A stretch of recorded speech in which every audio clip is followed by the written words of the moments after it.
Bonjour à tous, bonjour Karel. Bonjour Ange. Alors, Karel Laetitia Goli, vous êtes entrepreneur social, mais c'est quoi un entrepreneur social?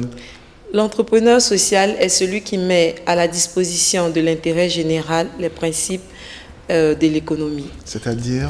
C'est-à-dire qu'au lieu de chercher son profit personnel, il recherche celui de la communauté tout entière.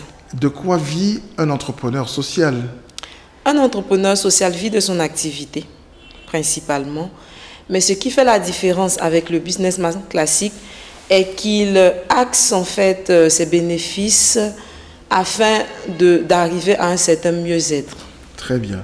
Alors, vous êtes juriste de formation. C'est exact. Et pourquoi vous avez choisi de vous investir dans l'entrepreneuriat social? Je pense que c'est une envie de changement. Changer quoi? Changer la société ivoirienne, les jeunes, la position des femmes, amener à l'état de une droit. meilleure prise de conscience. Exactement, c'est ça. Alors, comment et quand ce mouvement a-t-il été créé? Ce mouvement est né dans les années 90, donc d'abord en Europe et aux États-Unis, puis s'est déporté en Asie pour enfin arriver tout récemment en Afrique. Est-ce que ce mouvement est né du fait que les sociétés perçoivent de mieux en mieux l'impuissance des politiques à régler un certain nombre de problèmes? On peut le dire ainsi, mais je pense que ce mouvement est né du fait qu'il y a beaucoup d'injustices sociales quand même. Il y a beaucoup de personnes qui mériteraient quelque part d'être aidées et il y a ces personnes-là qui peuvent les aider et qui ont décidé de mettre à contribution de certaines causes leur expertise et leur argent. Est-ce que ce mouvement-là est porté par des noms?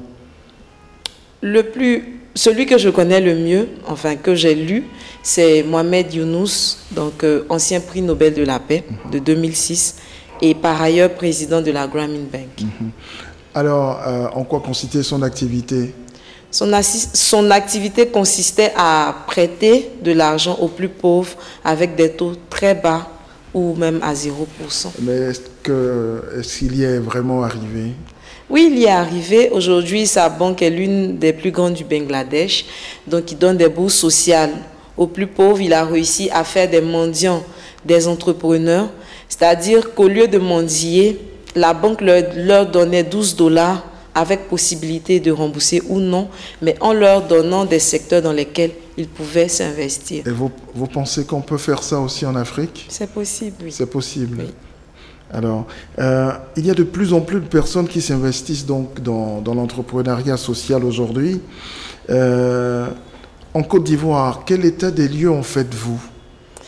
Je pense que l'entrepreneuriat social aujourd'hui a connu son boom avec la révolution numérique et qu'il y a beaucoup plus de jeunes qui s'investissent dans ce domaine d'activité. D'abord, cette envie de changement, mais aussi parce que l'entrepreneur social s'ouvre une autre porte de carrière. Donc, ce sont des opportunités professionnelles qui sont de plus en plus créées grâce à l'entrepreneuriat social. Vous avez des exemples? J'en ai des exemples, des personnes que je côtoie au quotidien, que je vois aussi de loin et que j'admire.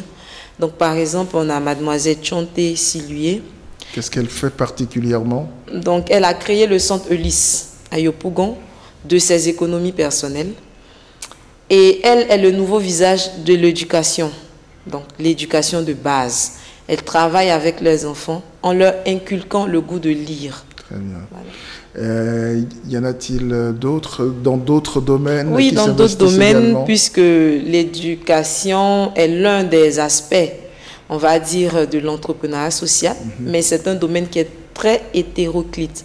Donc, on a Andy Costa, que j'ai eu à rencontrer dans une, on va dire, dans une manifestation, qui travaille en fait pour l'environnement. Donc, il veut qu'on revienne au système du vélo, par exemple, parce que les voitures sont beaucoup polluantes. Donc, il y a lui aussi qui est un entrepreneur social de renom. On a Daniel Oulaï, qui milite pour une agriculture bio, mais qui permettrait aux paysans de gagner plus. Donc voilà, ce sont des défis aujourd'hui de notre temps que ces jeunes essaient de relever. Alors, y a-t-il déjà de la littérature concernant l'entrepreneuriat social? Est-ce qu'il y a des écoles de formation en la matière? De la littérature, oui. Je pourrais recommander le livre blanc des entrepreneurs sociaux qui a été écrit par les mouvements des entrepreneurs sociaux. Donc, il est disponible gratuitement sur le net en format PDF. Il est téléchargeable.